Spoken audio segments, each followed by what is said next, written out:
Hello everyone, it is Joe here from Omnipoke, the channel that brings you guys everything Pokemon. If you're looking for PTCGO codes, including the stuff from Pokemon Go, make sure you check out the Potown store. You can get a 5% discount on your order using that code Omnipoke.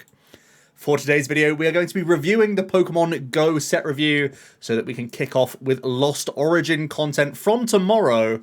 This should be a fairly quick video because there's not a lot going on with Pokemon Go, but we'll be talking about how we evaluated these cards, and in some cases, for the more relevant ones, we'll also be talking about how they fare with the eye on Lost Origin as well. So let's jump into it, and let me pop up on your screen right here. You can see the ratings as per usual, but we're going to fly through some of the stuff that is obviously terrible, like these three supporters, like Egg Incubator, like Lure Module, and we get to Pokestop. Pokestop is actually a very interesting one. You can see that we obviously eyed up Dialga as one of the key possibilities for this sort of card, and that definitely was the case. We saw some really interesting Dialga variants at the World Championships, and I think going forward, Dialga is most likely going to adopt the sort of cross-receiver build where you try and hit the Pokestop every turn, basically, and just continue to dig, knowing that you have receivers for either like boss's orders that get milled, or like Avery's or whatever, or just your Dialga pieces in the first place. Very interesting list from Evenoff. I still think Dialga's kind of like not the top tier threat, so we can give this probably a 4-star. There's also the possibility of it still in Mew, although not many people liked it. We obviously saw the horror show from M. Taylor on stream where they were unfortunate enough to mill their second VMAX and basically instantly lost off of a Pokestop. So we have seen the disadvantages. And I like that identified it was sort of Clay-esque, where you do have to warp your deck. In Dialga's case, you had to put in the receivers to safeguard yourself against the downside of this deck. And I do think that going forward, it also, well, I should mention it also saw play in some of the most successful Gigas lists, and it seemed very strong in Gigas. And Gigas looks very good as well going into the next set with Lost Origin, with some key new inclusions like the new Special Energy, potentially Thornton combos as well, which would be interesting. So I think Pokestop is going on strength to strength, really, with the Reggie deck sort of coming out of the woodwork. Don't think it works too well with the sort of Lost Zone mechanic that we're thinking about, and probably won't see much more play outside of that, but definitely potential for Gigas to still continue to use this card, and possibly as well, thanks to Pidgeot V, we can have more builds similar to this Eldegoss loop that I had down here. I was basically noting that it was very good as a cycle card just to get to the bottom of your deck.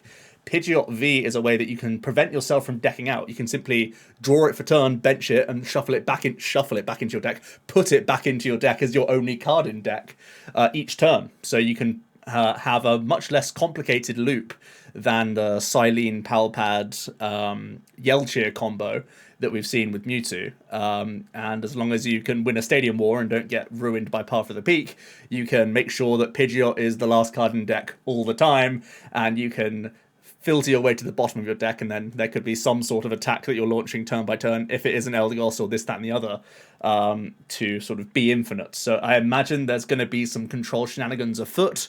Could just be like a blocking Snorlax where you don't deck out because you have the Pidgeot and someone else won't, kind of deal, or something along those lines. So yeah, I would imagine that there's going to be more to explore with Pokestop in a controlling variant in the end of the day. I don't think it did quite well in Mewtwo. It did like reasonably well in day one Mewtwo lists, and of course Arc Mewtwo as well. So there's still a lot to credit to this Pokestop. I was thinking of the 4-star just because Dialga, but it's not really like it sort of becomes this all-star player in enough decks that I might have to give it that 5-star treatment in the end.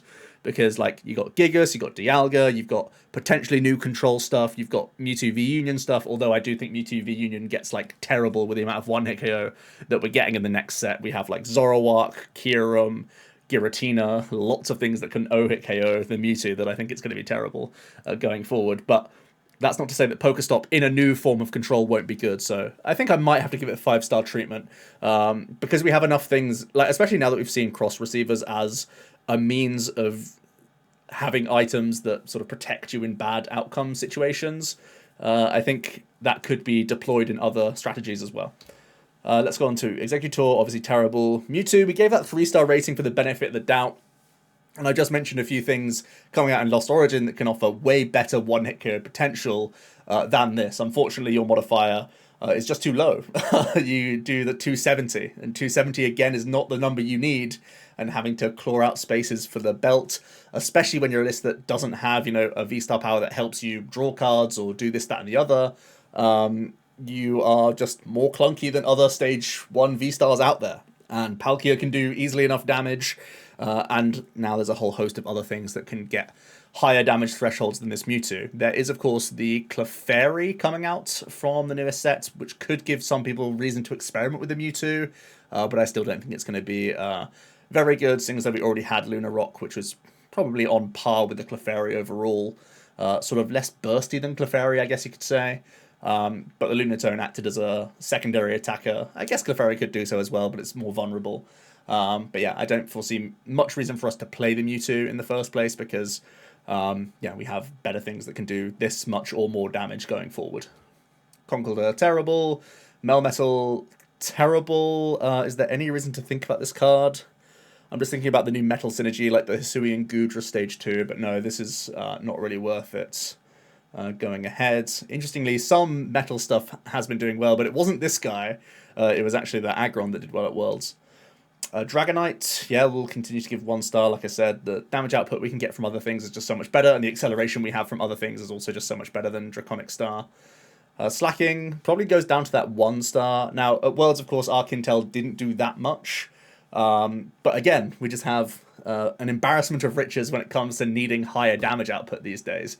And slacking isn't the sort of go-to when you could just be trying to hit for ×2 weaknesses all over the place. Now, raw damage may actually be more important when you look at Tina and Goodra, which don't have weakness. So maybe just the damage itself from a slacking is good enough.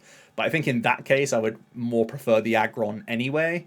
Because Aggron has a higher damage threshold that it can reach and has good typing into Ice Rider and Kyurem anyway. So I think Slacking V is weirdly outclassed by Aggron V, which we learnt at Worlds. Radiant Venusaur, yeah, was kind of that experimentation tool, but wasn't really played much at all.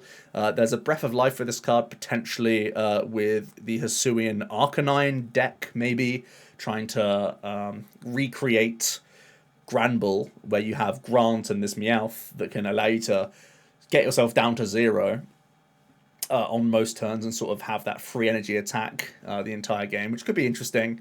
And I think he'll be at the forefront of that deck. I don't rate that deck too highly, though, because there are, I think, easier, more functioning, better one-prize decks out there anyway. So not a lot of hope for this Radiant Venusaur, and as more Radiants get printed, of course, it gets harder for this to see the light of day, but I think Greninja is going on from strength to strength, actually, as well. There's so many reasons to like the Greninja, especially with Mirage Gate decks, because they essentially become like Palkia, where at any point you can just Mirage Gate onto the Greninja and do some sniping plays if you play the Waters. And obviously, Goodra, at least, is naturally playing Water Energy for Goodra's own attack. So I think there's a lot of reason to prefer Radiant Greninja going ahead, which means Venusaur is probably going to be 1-star play. Like, probably we keep it at the 2-star because there'll be the people trying to recreate Granbull, but I think they're wasting their time, personally. This is poor. This is going to go down to the 1-star. Radiant Charizard worked. It just didn't need the stage 2s. You just needed the base and the Raihan that you can already see on the slide. And even things like Raihan grabbing Twin Energy, for example, was enough of a play. So the Zard worked, it just didn't need his stage 2 brother to sort of help him get there. Moltres 2-star, actually very interesting that, again, Mirage Gate makes potentially amazing rare Reshiram a new consideration card, and Reshiram hits a raw 270, so having the Moltres to push you to 280 is a very appealing number. Now, at the time I made this slide, I only thought about Zard, because that was the only playable fire guy at the time, but Mirage Gate changes that and means that we now have a real reason to play this Moltres, and I do think there will be some Lost Zone 1-prize decks that are trying out these amazing Reshiram and other, random basics, I guess you could say, to be accelerated from. And I think the Moltres will see play alongside the amazing Reshiram specifically. and also still has a bit of help for the Zard as well, potentially. So probably going to bump this up to like a 3-star if I'm trusting this one prize Lost Zone deck. So I think it gets better, but obviously did nothing in this format. So it was a 1-star for this meta. I over-egged it, but now it's going to have a home thanks to Amazing Rare Reshiram, potentially. It may still end up that other one prize Lost Zone decks do better than the Reshiram one. Radiant Zard, the obvious 5 out of 5. What a broken boy. I really like that I was saying it was similar to the Galarian Moltres as well, because we saw an Inteleon sort of bird box style deck for the longest time, and then it just became an Inteleon Basin Zard deck, and everyone is sort of falling over Ross Cawthorn's list. There's a lot of complexity to the deck, but the simplicity of a rinse and repeat Zard was very, very strong for Worlds, and a lot of people recognized that, and we showed Basin, right-hand, Belt Twin, all the sort of key pieces, and the Inteleon, so we were right on that hype train as well. I personally played a one-prize Inteleon deck at one of the, I think it was one of the regionals or the special event, and I'm a big fan of that sort of approach, just dealing for combo pieces and having uptrade potential, and the Zard definitely lived up to that expectation. Very, very strong card. I think it could end up being a finisher in a sort of Comfey Cram deck where you just also have a handful of fire and psychic energies and have the option to go Sableye or Zard, whatever situation you need to be in. So I think that has a lot of potential. And I also think it could be good alongside Reggie's and Thornton as well, because now we can yoink the acceleration from Gigas and turn into other things. And Radiant Zard could be a beneficiary of that as well. So there's even more avenues for the Radiant Zard. That's, of course, now the sort of counterplay to a rinse and repeat Zard strategy, because we have that new stadium that puts Pokemon that get knocked out into the Lost Zone. So if the opponent is trying to tech against Radiant Zard and potentially other one-prize variants, you can get stonewalled out of a just Zard deck. So I think you probably can't play the same sort of Cawthon list if you're expecting that, I think it's called Lost City, that Lost City Stadium to be played. So a little bit of a fear factor there that there is a check now to a rinse and repeat Lizard deck. But I still think he will shine in potentially a number of decks now, not just the Inteleon Zard deck, which probably continues to be good. Articuno, currently that 1-star, there was no good water Pokemon that needed the math sort of modification. There has been an interesting number of quad cram lists from Japan that plays a high count of Articuno. I personally don't think the Articuno is the right way to go with a quad cram deck. I think it's probably better just having like 4 belts, so the cram still does 2 shots on V-Star Pokemon, and then just have either the Zard and the Sableye, or just going down a different direction with Mirage Gate potentially and some other like type coverage mons or other hard-hitting Pokemon like some of the amazing rares. So I don't think Articuno is going to see that much play. Maybe give it up to 2-star for experimentation, because I do think a one-prize cram deck will be a real thing. So keep an eye out for the Articuno. Blastoise probably was that 1-star. I think there was maybe a little bit of experimentation. I believe some people were trying it with Dialga, but it was obviously way worse than every other way that we could have played Dialga. I'm glad I kind of identified the Iridir stuff, and it was always going to be like hide behind Diancie tactics to try and protect your guy, but it was just, you know, guaranteeing, because you end your turn with your Blastoise, right? Even at the best case scenario, you're doing like turn 3 pressure with whatever you were attacking with, right? Be it a Dialga or be it a Blissey or whatever else you built up that was big. It was guaranteed to be turn 3, and that tempo is just a no-go, especially when Diancie never protects you around Cross Switcher, which was, you know, in the top deck in the format. So Blastoise was always going to be a flop. The Magikarp deck probably goes all the way down to that 1-star. It was experimented with for maybe a week. I think people were trying this deck, and they were also trying Mad Party, which ended up being better, but still not good enough to be a real deck. So down to the 1-star, too many issues, having to weave in Peonia in like a one-prize deck that constantly needed another energy drop and this, that, and the other. It was too much hard work. So yeah, drop it down to the 1-star. Nothing really changes with the next sets that makes me think otherwise. So yeah, it's going to stay the same. Radiant Stoice, we gave that 2-star. I think there was some experimentation with Urshifu. Interestingly enough, Urshifu, of course, made finals of seniors, but it wasn't even playing water energy. It was just playing a high Cheryl count and fighting energy.